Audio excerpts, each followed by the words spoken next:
Welcome to the Slop Farm. Enjoy the video. You begin by targeting the exact edges you will edit. Select the face or group, then toggle hidden geometry if edges are internal. Once done, press E or pick the Edge tool from the toolbar. This switches you into Edge Edit mode. Make sure to use Shift while selecting to add or subtract edges so you avoid unintended changes. You're setting a precise working set. This reduces rework later and prepares you for trimming, extending, or softening edges in the next steps. You'll now modify the geometry.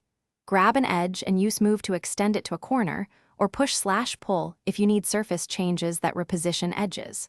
Once positioned, right-click and choose Soften/Smooth to blend visible seams. Adjust the angle slider in Entity Info to control smoothing. If intersections are unclear, draw construction lines or guides with tape measure and snap to them. This ensures the new endpoints sit exactly where you need. Practice toggling hidden geometry to verify results visually. Complete the task by removing stray or overlapping edges with the eraser, and then apply Soften to tidy visible seams. This preserves form while improving visual quality.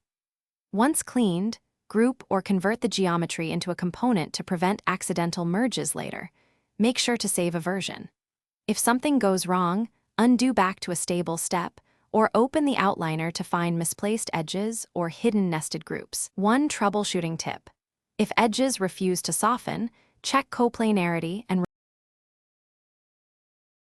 Thanks for watching. Consider subscribing if we helped you today.